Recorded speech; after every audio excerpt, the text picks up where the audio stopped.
La première assemblée générale ordinaire du cadre de concertation des centres privés de la zone sanitaire PAS, Porte-Novo Agege-Semekpodi, s'est tenue ce vendredi 18 février 2022 dans la salle CIPEC de la direction départementale de la santé de l'OME. Objectif: faire le rapport moral et annuel de l'année dernière d'une part et discuter autour du plan d'action de l'année 2022 d'autre part. Chers promoteurs, chères promotrices de structures sanitaires privées de la zone sanitaire Porte-Novo Agege-Semekpodi, l'association de tous les acteurs du secteur sanitaire privé de la zone sanitaire Porte-Novo Agege-Semekpodi, depuis le 8 mai, si vous vous en souvenez, c'est depuis le 8 mai 2021, n'en est que le début. Il nous reste tous à aller de progrès en progrès pour atteindre la réussite, c'est-à-dire une bonne couverture offerte par tous les acteurs du privé de la zone.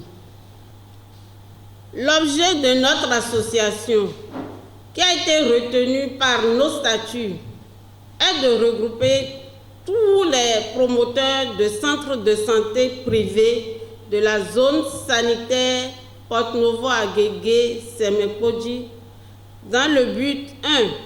De constituer un cadre de concertation et de résolution de problèmes relatifs à l'exercice en clientèle privée des professions de santé. 2.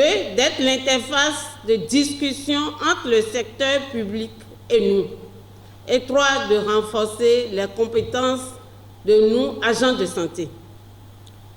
Après présentation du rapport moral présenté par la présidente de l'association, les acteurs du secteur sanitaire privé de la zone sanitaire PAS, Porte-Novo Agege-Semekpodi, ont eu droit à une communication faite par Donald Sonombiti et Martial Koukmaïzan ayant pour thème « Fiscalité dans le secteur privé », ceci pour mieux s'informer des réalités des impôts en tant que structure sanitaire privée. Cette première assemblée générale a été une réussite, ce qui motive le secrétaire général de l'association à donner ses bonnes impressions après avoir informé l'assemblée du plan d'action 2022. Je pense que mes impressions sont bonnes parce que c'est une assemblée réussite, parce que les gens sont sortis massivement. Les responsables des structures privées se sont mobilisés à la tâche pour qu'on puisse faire notre première assemblée générale ordinaire de l'année 2022. Donc on a passé beaucoup de thématiques telles que la fiscalité, les rapports d'activité qu'on a eu à faire. Et je remercie la participation de tous ces membres, tous ces promoteurs qui se sont déplacés pour donner l'engouement à la chose. La seule chose que je demande en plus, c'est que nous soyons plus solidaires pour relever au fait la qualité des soins dans les structures privées de la zone PAS. C'est capital et c'est important pour le bien-être de nos malades.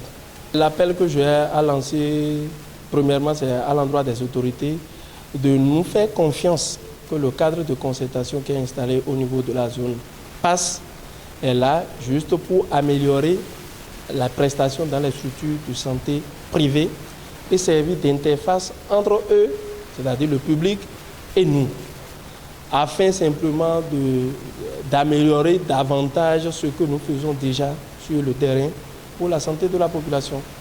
Le représentant de la plateforme du secteur sanitaire privé, partenaire de l'association, dans son discours de clôture, encourage l'initiative puisque cela entre dans le plan d'action de cette plateforme. Je voudrais, au nom du président du conseil d'administration de la PSSP, Dr Lucien de Soubété, vous remercier et vous féliciter pour tout ce que vous faites et vous appeler à continuer dans ce sens. C'est sur cette exhortation que je voudrais déclarer clôturer cette assemblée générale, le cadre de concertation des acteurs du secteur privé de la zone PAS. Il est à rappeler que l'association dispose aujourd'hui de plusieurs partenaires dont PSSP, PSHPA et DAFRA Pharma présents sur les lieux.